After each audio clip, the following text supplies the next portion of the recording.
Welcome to Smiles and Cents, where we talk dentistry, money, business, and life outside the chair.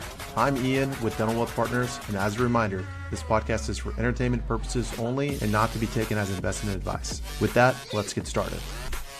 We're here together with Ian McGinnis, the financial planner and founder of Dental Wealth Partners. I'm Jeff Rutland, executive coach, and I'm ready to talk to you, Ian, about the dentists who are nearing retirement or at retirement or in those years. And one of the things they really have is a big asset, a dental practice, but they've got to optimize the practice before they sell it. And I'm interested in what your thoughts are before they sell it. What's the timeline they need to think about getting their practice sort of kind of like getting the house all fixed up before you sell it? Yeah. What can they do to really fix up their practice, and how soon should they start before they sell it? Yeah, I think it's really difficult for a lot of people to think through, like kind of what the question that you're asking and kind of wondering, hey, what steps do I take to really schedule out the future of my sale, right? And so there's several different things to be looking at. I think when you're thinking about selling a practice, the first thing is always, of course, getting a bookkeeper, right? Having a third-party bookkeeper is super important because they know what they're doing. They're not going to mess the books up. And there's also some validity in the fact that somebody outside of this person who owns the practice is actually managing the books, right? And doing essentially a monthly audit. So I think when we're on the buy side and the reverse side of things, when we're looking at the books, there's always this sense of like, how much of this is real? How much is this just made up? Right. So that's the first thing is kind of Well, how do you the figure that books. out?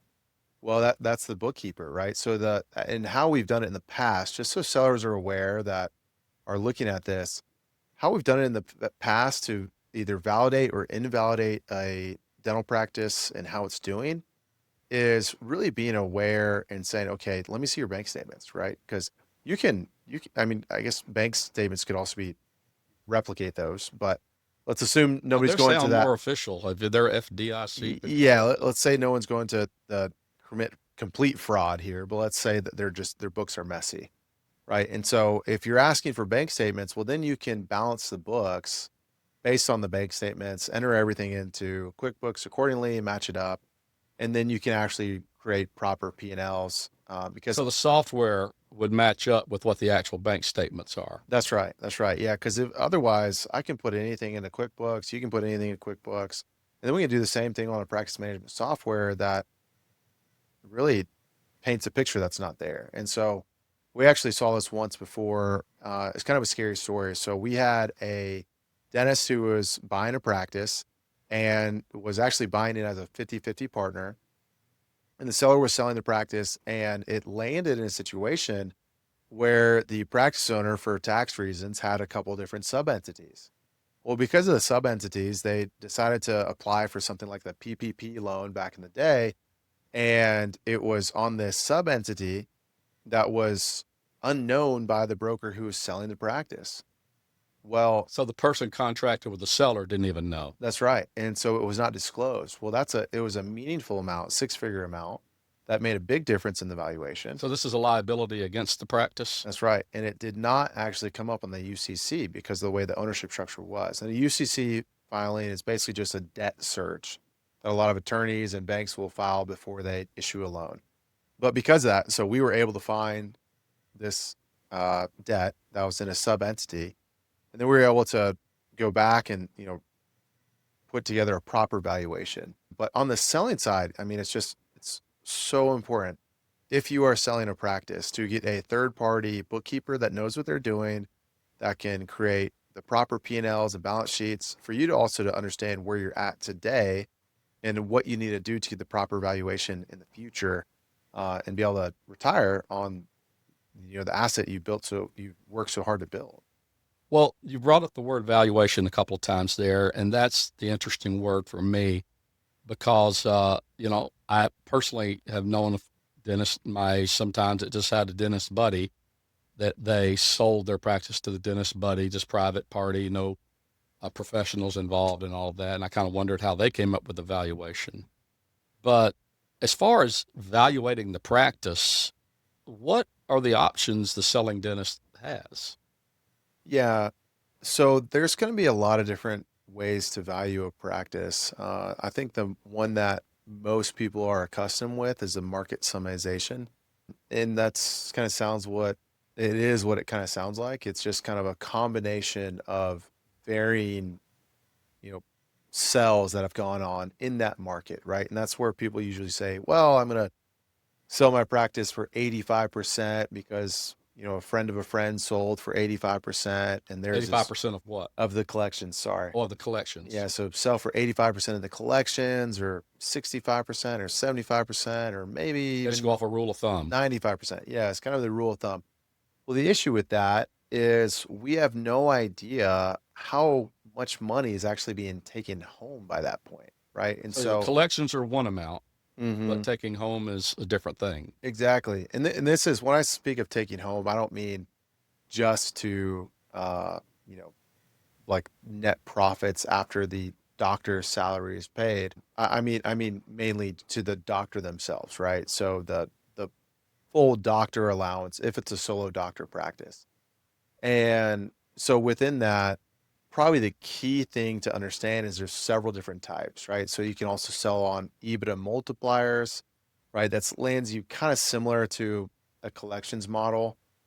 You can land on seller's discretionary earnings, which I actually probably like the most because then it's all based on the earnings. How profitable is the practice truly? And so if a practice that's for sale and let's say it's doing $1 million in collections, right? And there's that practice, it's taking home, let's say the overhead is relatively normal, the overhead's 60%. So it's taking home 400,000 to the owner doctor. Right. Well, if there's another practice that's doing 800,000, right, in Okay, collections, 200,000 less. but the overhead is only 50%, we Okay, so land at 400,000 is the same take yeah, we home. land at the same number. And so those practices on the seller's discretionary earnings standpoint would actually be valued at the same value. And Even though so one collects $200,000 more. that's right, I got you. because of the take home and how the profitability is. And so it's really important to understand that.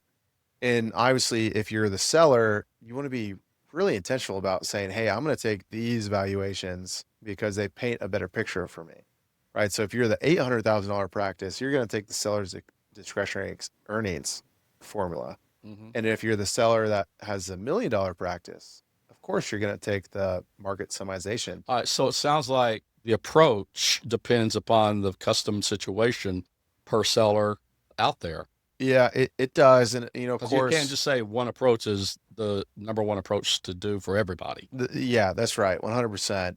The one thing I would say that, you know, caveat here, the asterisk that's out there, I would say the best approach, the most fair approach is to take three different of those, 3 to 4 of those formulas and say, okay, let's just come up with an average between these 3 or 4, right? The buyer wins, the seller wins. No one's really getting their face ripped off one way or the other. But obviously, if you're on the sell side, you want to represent things that help your retirement account as much as possible. All right, let's imagine a dentist, a selling dentist, is kind of waited too long, Mm-hmm. and they see, hey, gee, I want to retire inside of 2 years. They know that they should have started earlier, Mm-hmm. but they come to you and they say, what do I do? I've only got 2 years. At most, my wife and I are agreed 2 years, maybe a little longer, to stay with the, new owner doctor to transition the patients or Mm-hmm. whatever and the team. What can they do to make the best of the situation in the last couple of years? Yeah. So if someone's coming to me and they're, 60, 62, and they have 2 to 3 years to retire, it really depends. There's a couple different varying things within that, right? And so the first thing would be, okay, what do you have saved currently? And then what do you want to live off of? And then once we figure that out, then that gives me a little more clarity.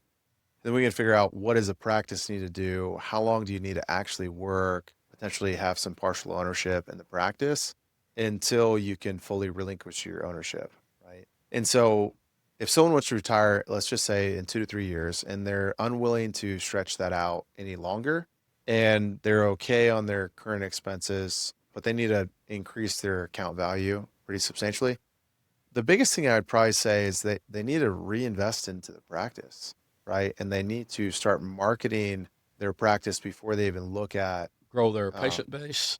but sometimes it's going to be difficult, but I would say start doing bigger cases, grow their patient base, reinvest in getting hygiene really busy. A lot of, practice owners, by the time they get into their 60s, they start to slow down a little bit. And so kind of understanding, hey, if I want to enjoy the next 25, 30 years of my retirement, I've got to push really hard the next 2, 3 years. I know a couple of older doctors that they uh, they didn't do it the way you're describing about hygiene. As a matter of fact, they did almost the opposite. They were like, I just want to exist in a more peaceful environment, and so they just sort of slowed down hygiene Mm. to a crawl. And I was like, but I'm asking you because I wouldn't ask these guys because we were not in that relationship. How does that impact the valuation if hygiene used to be hot and heavy, 10 years earlier, but now it's just whimpering?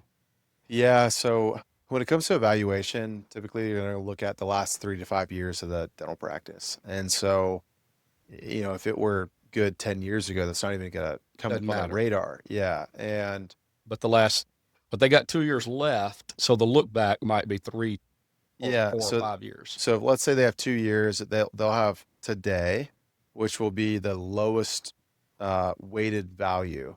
And then they'll have next year, which will be the second Okay. highest. Closest to the selling Mhm. moment is the higher valuation. That's right. That's So right. the last year is valued more than 3 years ago. Of course. Yeah. And It's weight, I mean, weighted more. yeah, not everyone does that. Not everyone weights the valuations, but I strongly recommend it. And then obviously, again, it's the story you're trying to tell, right? And so this is, whatever you want to call it. If you're the seller and your year like 3 years ago was better, then you don't want to weight it the way that we're talking about. You just want to Right. weigh it equally, right? And a lot of times the fact of the matter is there's always going to be more sellers than there are buyers in most of the US market. And so, you know, sometimes you might be able to get away with it, but if you're thinking ahead, be diligent and understand, hey, to get somebody to want to buy your practice, Hmm. you got to convert to digital.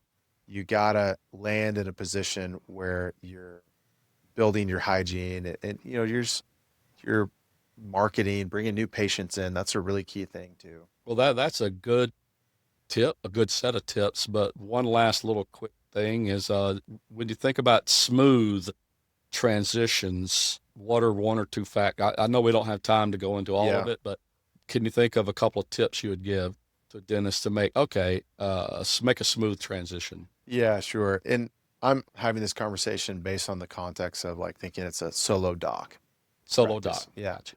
And so multi-practice is that changes things or multi-location, but or also just more operatories. But let's just assume there's 4 to 5 operatories in this practice that is being sold.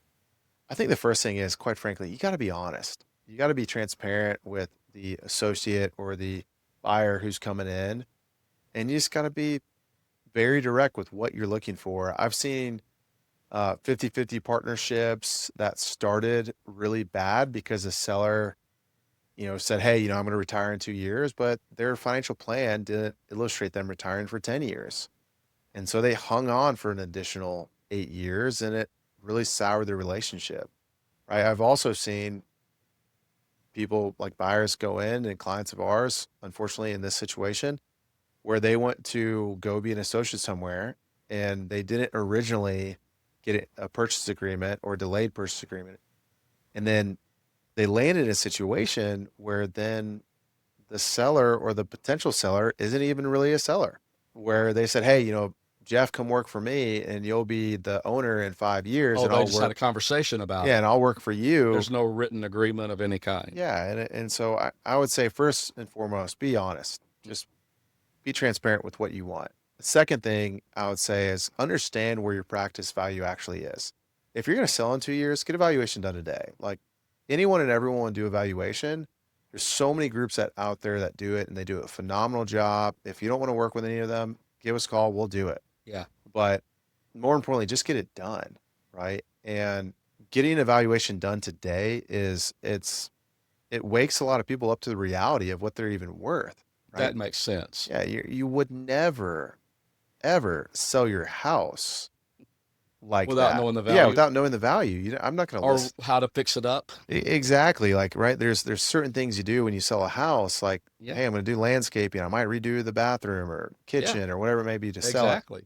Right? You need to do similar things to your practice, and so you need to get evaluation done today. And then the third thing that you would do is you probably need to bring in somebody like you, Jeff, like that's going to come in, going to be a coach, going to revitalize the culture, going to point out things that are wrong, right? Hey, you need to get the landscaping done. You need to get, Yeah, in the analogy of selling the house, like you need to right. do all these varying things to increase the value, right? Because if you're going to retire on $1 million and Yeah, you haven't saved accordingly, and your practice needs to sell for 500 or whatever that yeah, number may be, right? I'm using very small numbers here, right.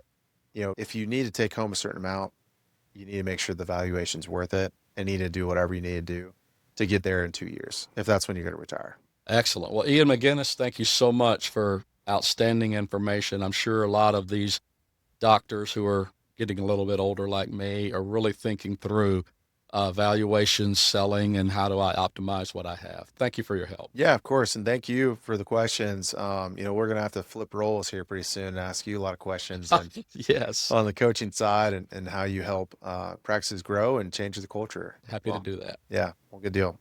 Until next time. Thanks for listening to Smiles and Cents. For more information, resources, and to schedule, visit dentistfinancialplanning.com. This podcast is intended for informational and entertainment purposes only and should not be considered investment, tax, legal, or accounting advice. Any opinions expressed are subject to change and may not reflect the views of affiliated firms. Investing involves risk, including the possible loss of principal, and past performance does not guarantee future results. Please consult your financial, tax, and legal professionals regarding your individual situation.